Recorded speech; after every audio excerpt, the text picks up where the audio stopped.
देखिए, इस वक्त हमारे साथ बिहार की राजनीति के कद्दावर चेहरे, लोक जनशक्ति पार्टी रामविलास के वरिष्ठ नेता, पूर्व सांसद डॉक्टर अरुण कुमार हैं।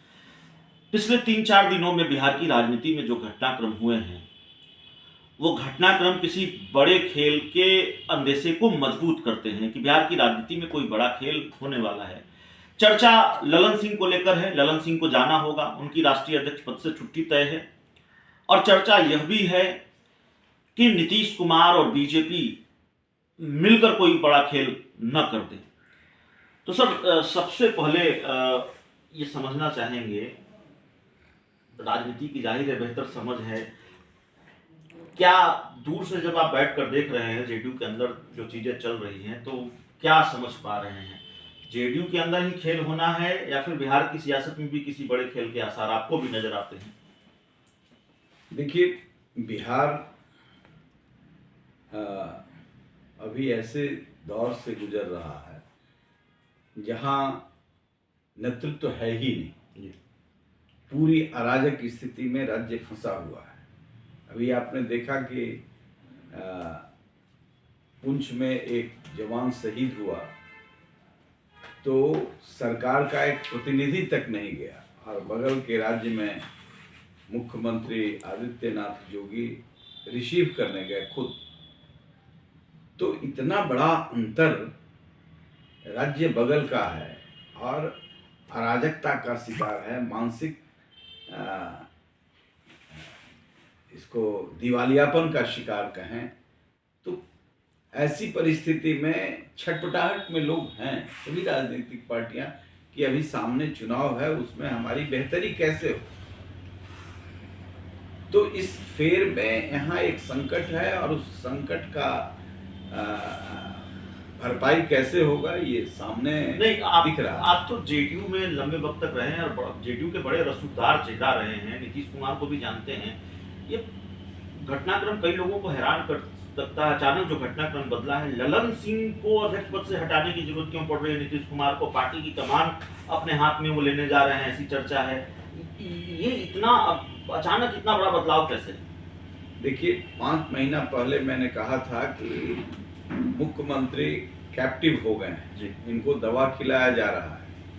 और जब मौके पर बैठा हुआ व्यक्ति के साथ ऐसा अत्याचार हो रहा है, बाद में कुछ सुधार हुआ, लेकिन सुधार भी ऐसा नहीं हुआ है कि बिल्कुल मानसिक रूप से स्वस्थ है। हमने कई बार कहा कि मेडिकल टीम से इनकी जांच कराई जाए, लेकिन खैर कुछ मेरे बोलने का असर हुआ है, कुछ सुधार तो जरूर दिखता है। तो इसमें जो एक खेल चल रहा है राष्ट्रीय जनता दल के साथ, इनके कुछ नेताओं का, जेडीयू के नेताओं का, इससे नीतीश कुमार का कुनबा, और नीतीश कुमार खुद, चूंकि वो प्राइम मिनिस्टर के कैंडिडेट हैं, बने या ना बने, प्रयास उनका लगातार पिछले 8 वर्षों से, 10 वर्षों से, 14 में भी मैं कहूँ तो 14 से ये प्रयास उनका जारी है, कभी छुपे रूप में, कभी खुल करके। तो मिले या ना मिले मंजिल, वो उनका जुस्तजू जारी है। तो उसी क्रम में उनको ये एहसास हुआ कि हमारी पार्टी टूट भी सकती है, और इसीलिए ये सब जल्दी जल्दी कुछ हो रहा है। एक आखिरी सवाल है सर, सबसे मौजूद सवाल है, बड़ा महत्वपूर्ण सवाल है। जिस तरह के खेल के आसार नजर आ रहे हैं, फिर ये सवाल बनता है, और आपसे तो वाकई बनता है, कि अगर नीतीश कुमार भाजपा के साथ आते हैं, चिराग पासवान क्या करेंगे? चिराग पासवान की पार्टी क्या करेगी? चिराग पासवान उन सारे झंझावातों को झेल चुके हैं जिसको अपनी जवानी में झेल लेना पड़े, तो उस झंझावात से निकल गए हैं। आज नीतीश कुमार और चिराग पासवान दो एक्सट्रीम ध्रुव पर हैं जी।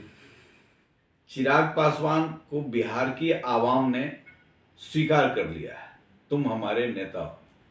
चाहे नीतीश कुमार तुम्हारी पार्टी को जमींदोज कर दें या कर दें, पार्टी तो जनता से बनती है, और जनता ने इस पार्टी को एक ताकत देने का काम किया है।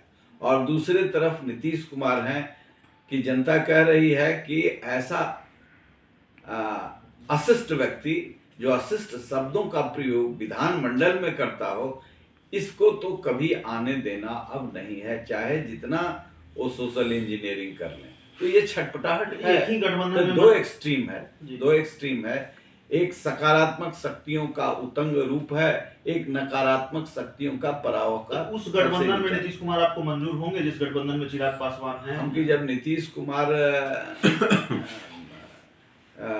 में कुछ रह ही नहीं जाएगा तो कहीं खड़े रहे, उससे आपको क्या दिक्कत है?